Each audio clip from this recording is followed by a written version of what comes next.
I'm going to show you how you're going to draw a plan for a mural that you would like to make in your community. I'm going to start my mural with a pencil, and then I've run out of drawing paper, so I'm using, this is actually a big envelope that I'm not using anymore, so I'm going to use this to make my artwork on. So if you've run out of paper, art paper at your house, find some extra paper you can use. You can use lined paper, you can use the back of a piece of paper, you can figure it out. So the first thing I'm going to draw, because I'm thinking of the book, Maybe Something Beautiful, is I'm going to go ahead and I'm going to draw a large rectangle. This rectangle is going to be my building. And I'm going to make it pretty big because I'm going to put my mural on the wall of this building. I might even make it 3D. This is the front of the building. I can make a side wall. I just go to a corner and I draw a line that goes up, and I go to the top corner and I draw a line that goes down, and then I draw a line that goes straight up and down.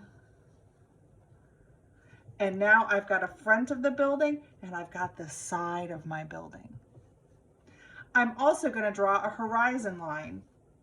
Right now my building is floating in space, but if I add a horizon line,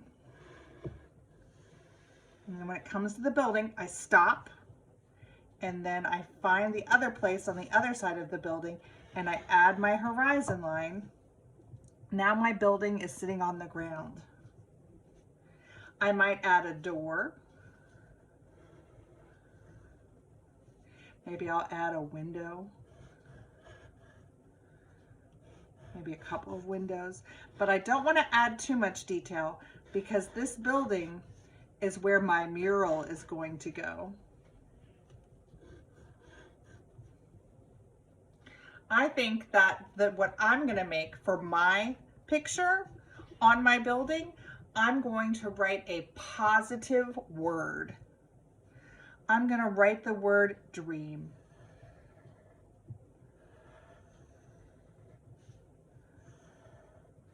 You can write your own word. You can make your own pictures. This is your artwork. You can make your own mural on the side of your building any way you want. I'm going to turn these letters into bubble letters. So I'm just going to trace around. I'm going to make really long kind of ellipses around my letters.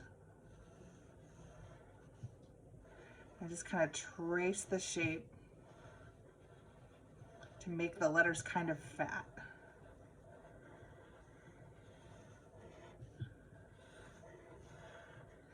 I also wrote with all capital letters. It just makes my work look more interesting and a little bit neater. So that's my word. I'm going to erase all the lines that I don't want anymore. And I'm going to keep the lines that I still want.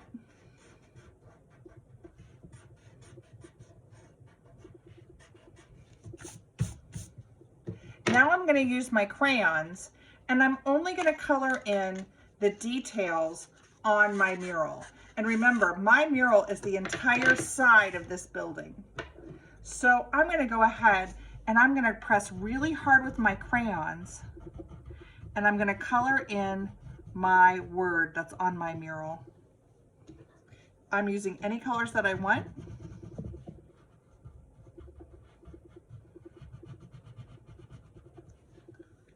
And remember, boys and girls, you do not have to write a word. You can make anything you want for your mural. This is up to you.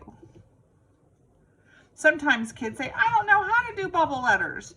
And I always say, well, yes, you do. Just trace the letters that you wrote. They say, I can't do that. Well, if you want to do a word, take your time and just do a word. But if you don't have to. Draw anything you want. But it is very important that you color in whatever you do with crayons. I'm going to make some flowers, and you've got to press really hard with your crayons, and you'll find out why in a second. I think I'll make red flowers.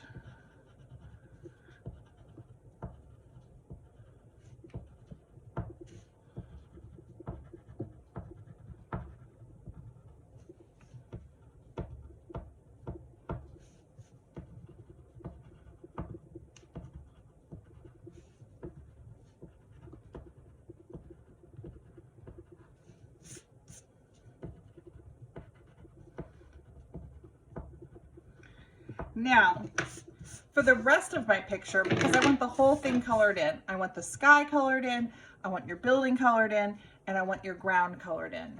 But let me just show you what you can use. You can always use your crayons, but let me show you how, by using your color wands, you can kind of make the crayon in your picture do a magic trick.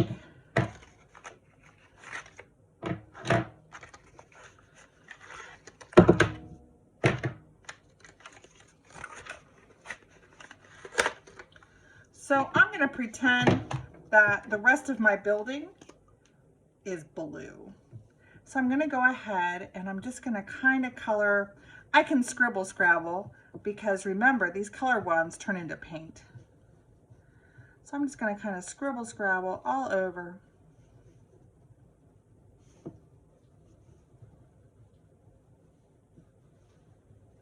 Now, if you pressed really hard with your crayon, you should be able to paint right on top of your mural, and it will still show because the waxy crayon is going to resist the watery color wand paint. I'm just going to color in the door. And remember, I'm using crayons because I don't want these shapes to get all blurred. If I used paint, they would get kind of blurry.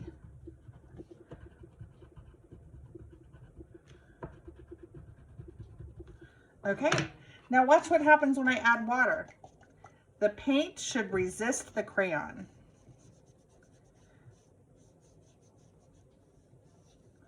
So first I'm going to paint around my words.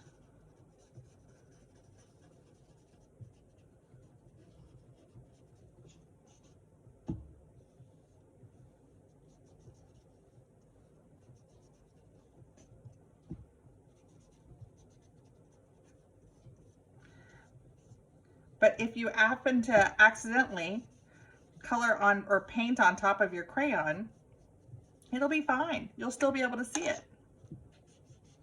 because the paint will resist the crayon. The crayon is just too waxy. It says, "Get off of me, paint. You're just going to slide right off. There's no room for you here."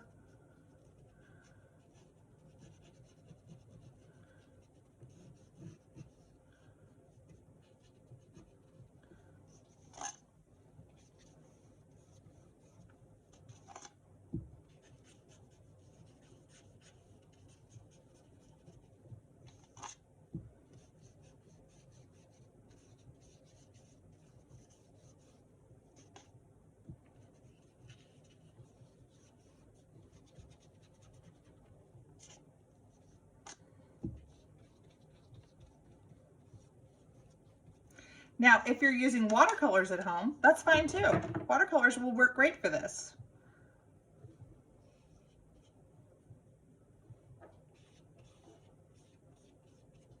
So watercolors or color wands are perfect for this assignment. Now I'm going to start painting and coloring the rest of my picture. I want to make sure all of it is interesting to look at. I'm going to paint the side of my building. Maybe I'll make it a bluish green.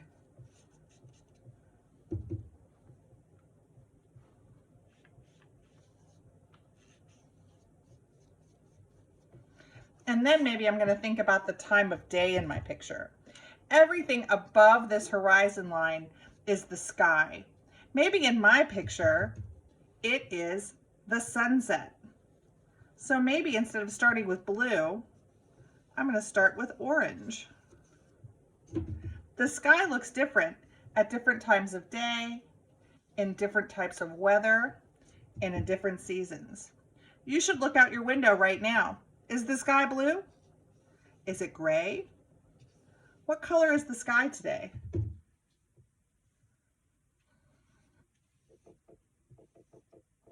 I think this is the color of the sky on a clear day around maybe 5:30, and it's the summer.